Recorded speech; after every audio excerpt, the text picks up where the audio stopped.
Well, if you guys can't tell, we're here on the Martini Show.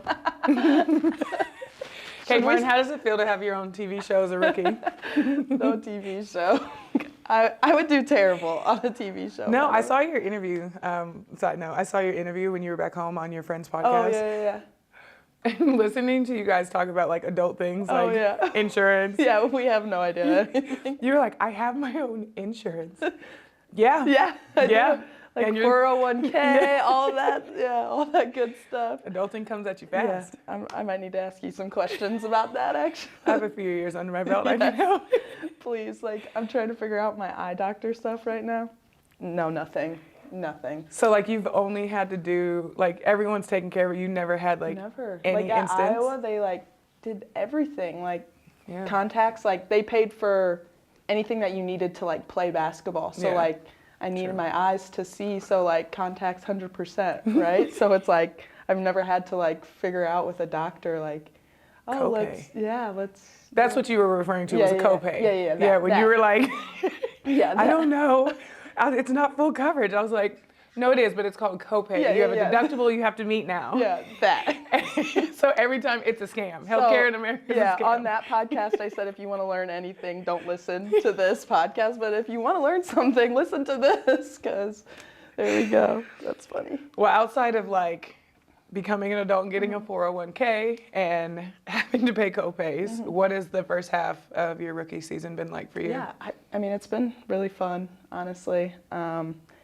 It's just been a dream come true. Sometimes, like, I just have to pinch myself and be like, oh, yeah, no, this is your life now, you know? And everything obviously happened so fast after college, you know, 2 weeks later, or a week later, the draft, 2 weeks later, I'm at training camp. Like, yeah, it's just like, whoa, and then you're just kind of in the thick of it, right? And then season starts, like, right away, your first game, everything. And so it's been a whirlwind, but in the best way possible. Like, I wouldn't want it any other way. And I feel so grateful to be here with, you know, the Aces and this amazing facility, all these amazing people. Like, I feel so grateful. But yeah, I mean, I've talked about it before, but like the pace, the physicality, the speed, everything, it comes at you fast. Like it's a different ball game. Like, and you have to get used to it quick. And, you know, it's funny, like last year I was like playing a post more, like in college, like I was playing the 4. Yeah. And then like this year now I'm like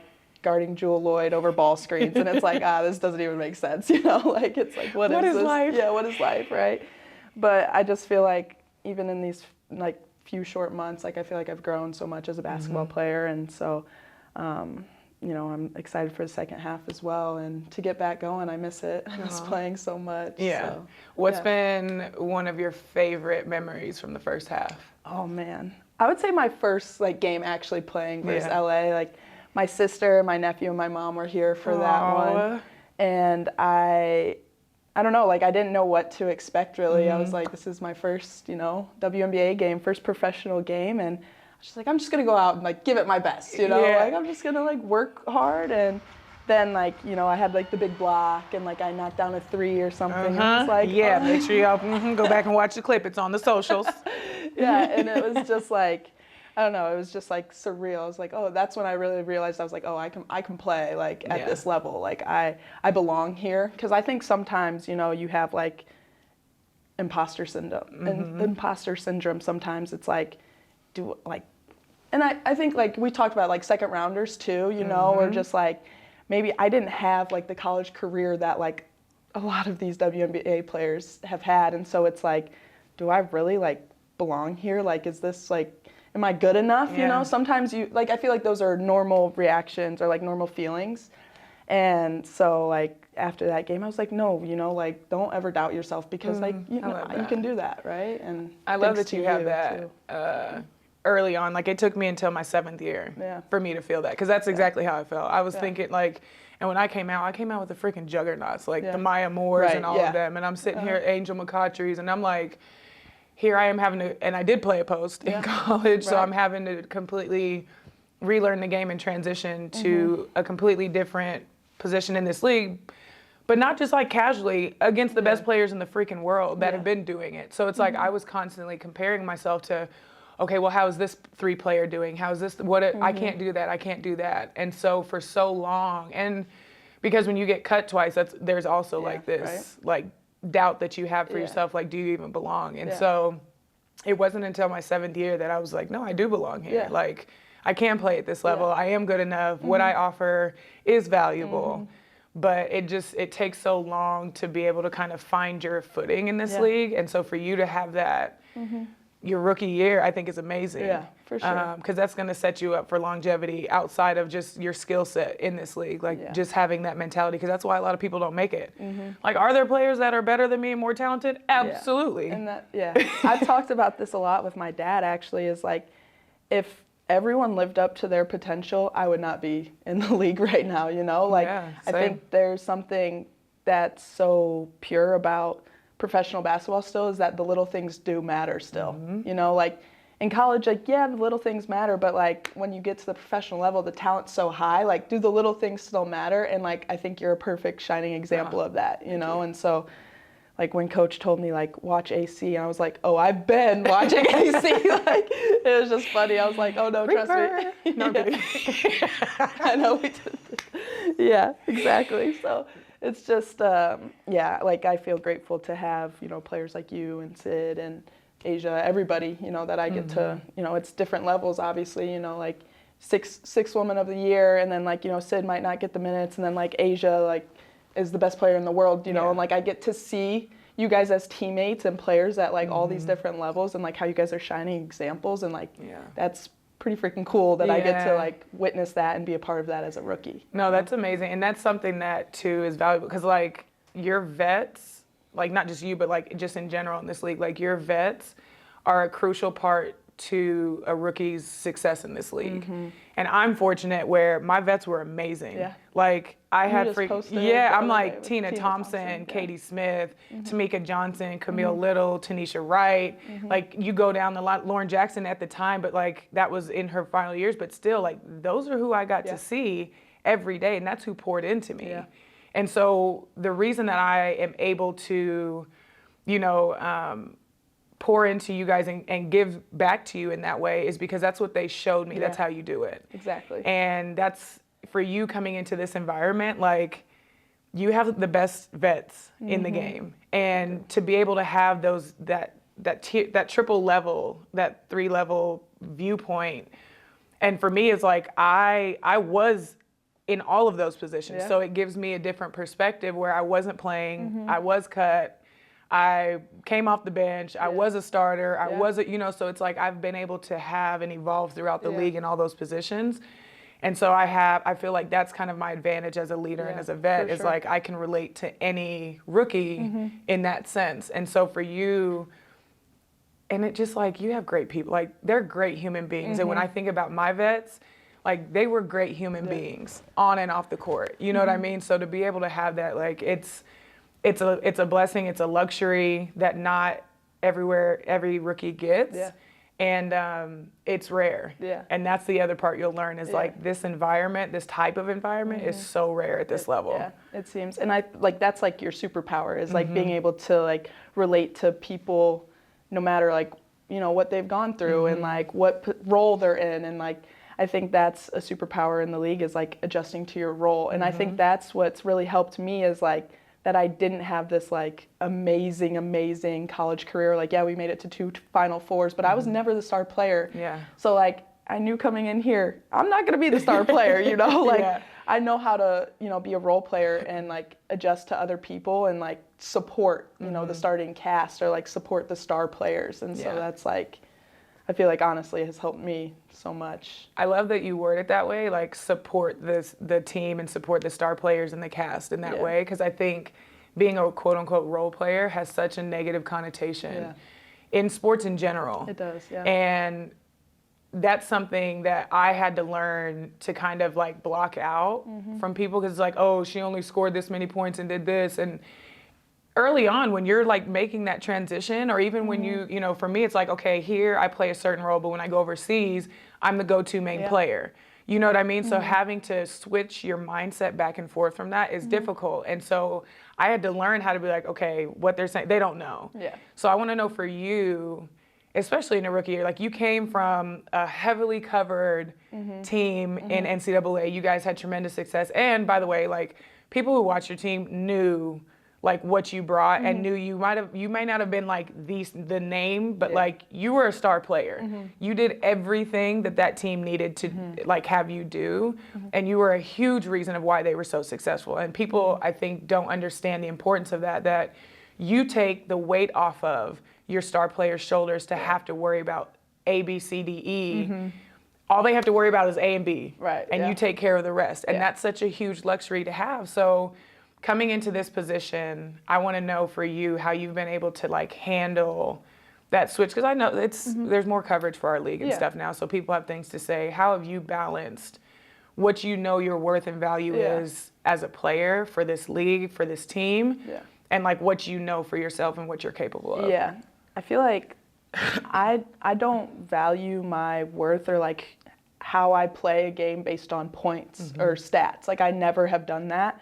Like for me, it's always, it's always like, am I executing, you know, the offense the right way? Am I like executing the defensive schemes? Like, did I, you know, get over on that switch? Like, did I do it right? Things like that. And like, when I go back and watch film with like Nat, I'm like, oh my God, like, you know, I get frustrated whenever I just do like one minor thing like wrong, but it's like, that's what I value. Like, I don't really care if I make or miss a three. You know, obviously it feels really good. Everybody wants to score points. Like, don't get me wrong. Like, I would love if I made like 6 threes, you know, like, but like, I just really, you know, define myself on like, did I go hard every single possession? Like, did I execute? You know, was I a good teammate? You know, what did I cheer on the bench when I wasn't in? Like, did I have a good attitude? Things like that. All the things that I can control, which like kind of helps, you know, because it's like, well, then you're not going to have as many bad games because you can control most of these things, right? And like I found that once I do the little things and like I can control all the things that I can control, like I'm,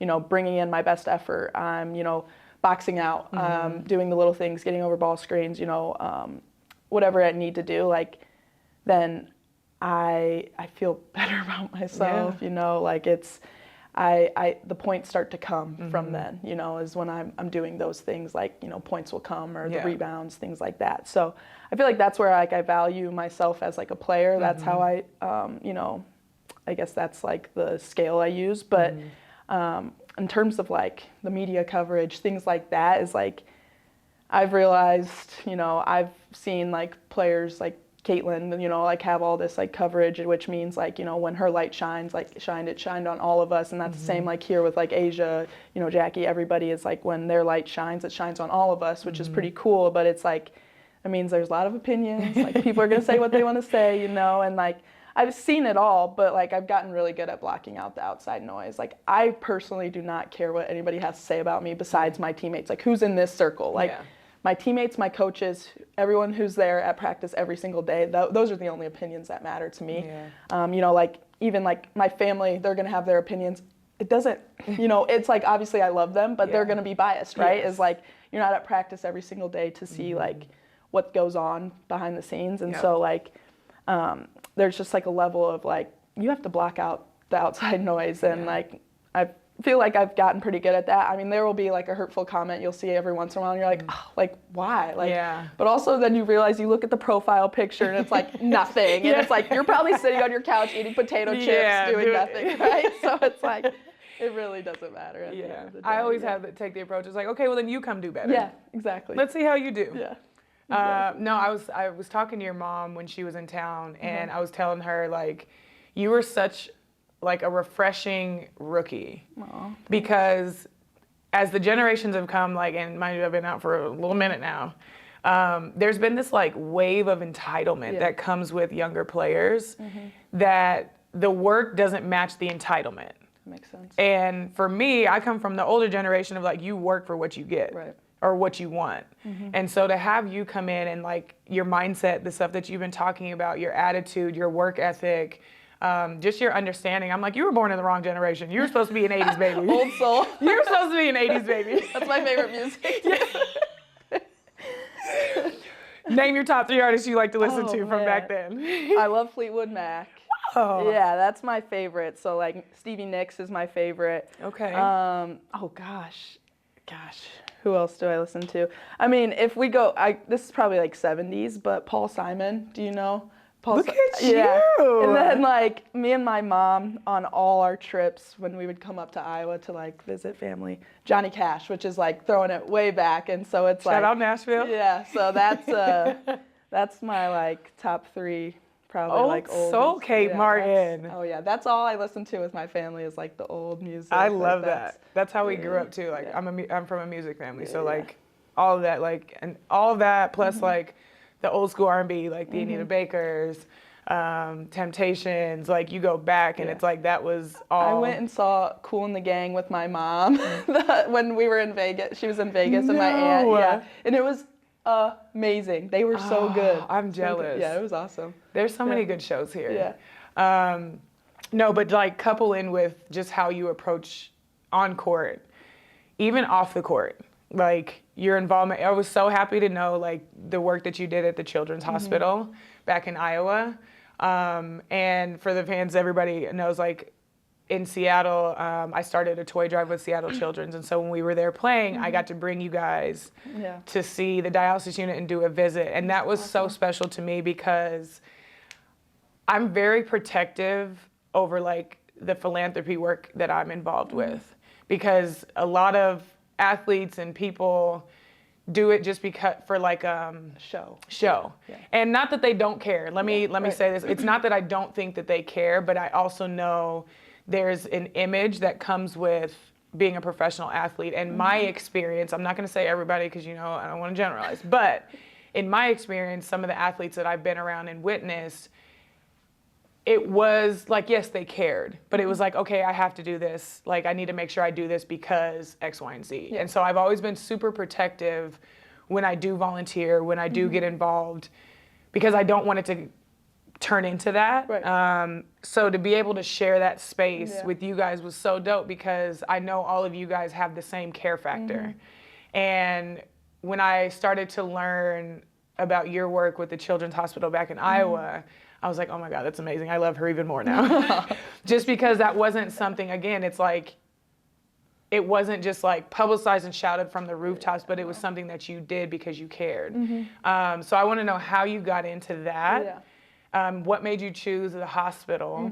And when it comes to philanthropy, like how do you choose the lane that you want to be involved in? Well, first of all, that like going to the Seattle Children's Hospital was so awesome. Like so that amazing. It was amazing. And then like it was cool to hear you talk about like what it looked like, you know, back when you started the toy drive to like, you know, the steps and like all the money that like you had raised that helped them like change the dialysis unit. Like it looked so amazing, you know. And so then we got to meet, you know, some children there and got to like color with them and, you know, bring a smile to people's face. And that's like all you care about. That's like all, you know, we want, you know, is like, like being a professional athlete is cool, but like there's a lot of harder fights out there. And so like to be able to like, you know, shine light on that, that's like really cool. And you're not expecting anything in return, which is just so fun. So that was really fun that we got to do that.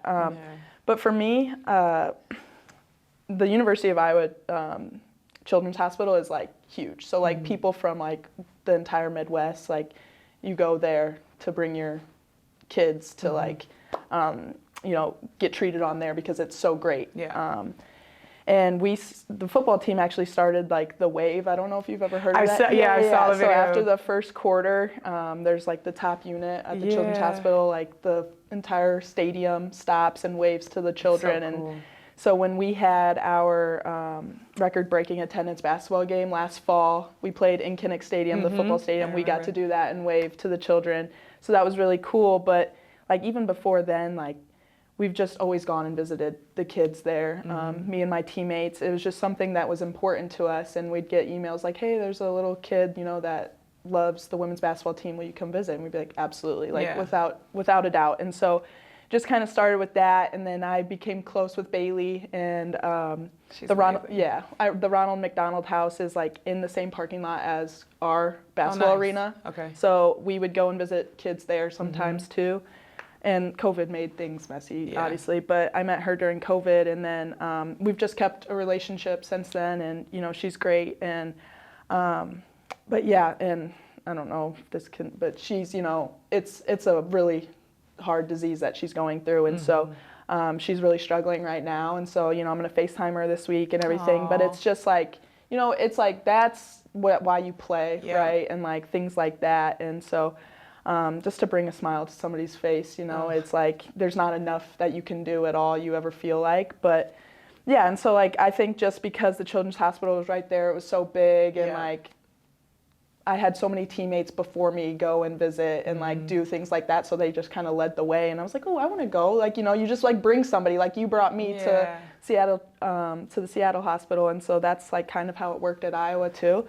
But yeah, like I have a plan for the off season of like things that I want to do, and like I was just gonna ask. Yeah, so and so I'm not gonna share too much yet, but I'm gonna be working on something to like raise money for the Children's Hospital as well. Aww. And so yeah, it's all planned out in my head right now, but I'm gonna make that come to life. So that's awesome. I'm excited for that. I'm excited for you because I remember the first time I thought to do the toy drive and just all the thoughts that I was having, the like excitement behind it, because it was the same reason. It was like, for me, if I can make one child feel like a child for an hour and not think about their illness or the treatments that they're going through, then that's what I want to do. And that's how it started. And so once I got there and was having conversations with the families and the, understanding what their day-to-day looked like, having conversations with the hospital staff and like what the playroom was for these children, and understanding the importance. I remember I was like, oh my gosh, if I can just get 100 new toys, like surely, because we have so many people come to the games, if I can just get 100 people to donate one toy to the playroom, that's 100 more toys than they have. Right, exactly. And that's kind of always been my mindset when it comes to when it comes to my philanthropy work. It's like, okay, if I can take the load off of one teacher and fulfill her wish list, great, let me do that. That's one less teacher that has to worry about being able to teach her students, or and so any area that I'm involved in, that's always been my mindset. And it's like, if I can make one person's smile, then I've done my job. 100%. And so I love that. And I know, like, for our fan base, like, our fan base is super dope. And I know you've gotten an understanding of that, but not even just for our team, for the Aces. Like, I've been fortunate enough to play for 2 other organizations where the fan bases are amazing. Like, the support behind the team and the players and their missions and the things that they're involved with is really beautiful. And our league in general, like, our fans really care about our passions, because they know for us it's not something we're just throwing together. They know we deeply care about it, so they love to be involved. 100%. So I'm excited for you because whatever it is that you have in the works, I know our fan bases, both here at the Aces and across the league in general, are going to be so excited to support it because they know it's important to you. And I think that's dope. I think that's super cool about the WNBA is because it's such a small league, it really feels like, like almost like a family culture where there's just like a lot of fandom and like great fans like throughout the league. And I mean, it's cool too, like the Aces, back-to-back champions, like wherever we go, there's like, there's big crowds. And so it's really fun. And that's like also something I'm excited about the second half of the season is to like see the rest of the, is to like see the rest of like the, visiting like arenas and stuff. Like we haven't been to New York or Connecticut yet. And so I'm really excited for all of that too. It's like, I don't know, it's really cool. Like, it's like, I don't know, like your rookie year was whatever. I don't even know how long ago it was, but how long was it? My first official rookie year was 2012. The year I was drafted was 2010. So technically, I guess you could say Becky was my vet. Was she? Mm-hmm. No way, you guys played together? Yep. Well, I never got to like play with her because I got cut. But she was my first ever vet. Like in San Antonio, we practiced at a church gym. And I walked in, I'll never forget, I walked in my first day, like after the draft, they're showing me like where we're gonna practice, whatever, and I just hear like this clanking. So like you walk in, the court's down here, and then upstairs it's like a walk track, and then there's like a weight room area. And I hear all these weights, and mind you, it's like 9 in the morning because rookies had the early time slot to have to be there before practice. So I was like, what is? And I'm like seeing other people, and I look up, and I just see this short little white girl, and I'm like, and I was like, who? And they were like, that's Becky Hammond. And I was like, I was like, oh my God. And she had on her black little weightlifting gloves. Oh, she's over there, lifting. ponytail. She's up there like getting Not to the it, gloves. like, you know what I'm saying? Just up there like, ugh. And they're like, you want to go up and meet her? And I was like, oh my God. And I was like, sure. Like, we guess we go up there, and she's like doing pull-ups. And I was like, we're gonna interrupt her workout. Yeah. I was like, ooh. And they were like, hey, Becky, this is Alysha, our rookie we just drafted. And she was like, oh, hey girl, how you doing? Nice to meet you. And just like and I was sitting there like, this is Becky freaking Hammond. Like, I just interrupted her workout one. That's how I felt. Here. And here she is like stopping to talk to me, and I was like, oh, okay. And then every day from there, she proceeded to like kick my ass in practice. And I was just like, I have to guard this. Like, this is what you guys want me to learn how to play? Because I was opposed, so I'm learning how to be a guard. And I was like, there's no way this is real life. That is so funny. Yeah, so. Oh my God. That's how long ago it was. Becky was still playing in the league. Man. And she was a dog. Oh my God, like a dog. Yeah. And like how we see KP, like that was Becky, but like just even, I don't even know if you can say even like more of a dog. Like it's crazy because KP is a dog. Yeah, right. But Becky was something different. Like, and she did it with a smile on her face. She was out there chewing her gum and be like. That's hilarious, dude. Yeah. But yeah, Becky was my first vet, so it's been a minute since my rookie year. But yeah, it's funny how like, I mean, and whenever you were saying like it's refreshing that you've come into the league, like whatever, you know, blah blah blah. Like that was very nice of you to say, by the way. But like, I feel like I'm the type of person, I'm like, I never like want to complain or like things like that, and I'm just like grateful for what I have. So it's like, if we like the fact that we have charter flights, like I almost feel guilty, you know, in a way. I'm like, I know, but I'm like, I feel like the rite of passage is to like go on the commercial flights, you know. And so it's like, I feel really grateful that I'm in the league at the time now where we have charter flights and stuff. But it's like so funny. I'm like, oh my gosh, like, you know, and also. It's like not that great of a thing to like just be thankful for what you have, because you need to like fight for more too, you know, and like, but it's also like I'm good where I'm at, you know what I mean? You didn't have to thug it out sleeping in the airport on a back-to-back delay and have to sleep, you know, on some nasty floor and eat potato chips and like I've heard you guys tell some of these stories and I cannot believe that is like that actually happened. Yeah, no, it actually did. Yeah. Professional athletes like having to sleep on airport floors. That does not sound right. Yeah, no, and it was like, you know, they were getting high quality product for a fraction of the cost. And now it's like starting to move the needle, but that's what's so dope about your generation is because you guys aren't afraid. Like, yes, you're grateful for where you're at, but you also know there's so much more room for improvement, and you guys aren't afraid to leverage your star power, leverage your business acumen as women to push for that. Yeah. And I think that's so dope because as the OGs, my OGs prior, knowing what the league was like for them, what they pushed and fought for, so I could have a league to play in, to then carry that torch and now hand it off to you guys to be able to continue that fight, I think is really special because you guys now have the platform and the audience that is paying attention, is wanting to listen, is wanting to engage, and you guys are coming in unafraid. And I love that so much because I'm like, oh yeah, y'all thought we were gonna lay down and now we're here better, stronger than ever, and we have a new wave of generation that's coming in that is already ahead of the game. And so I'm excited to see what you guys turn this league into when I'm old and retired, sitting on my couch flipping on the game because you're going to play for another 15 years. Oh, God. Kate Martin wants to be a 39-year-old vet in this league. So just let you guys do the math. That's how many more years she has. Yeah. No, but I'm super excited. And I'm excited to watch you, and I'm excited to continue to watch you with our group because you have been so great. You've been, so crucial in a lot of different moments, and I love the way that you're taking everything in stride, learning on the fly, because that's what it is. You have to learn on the fly in this league, and it's not easy because you come in as a young woman and you're playing against grown women. Yeah.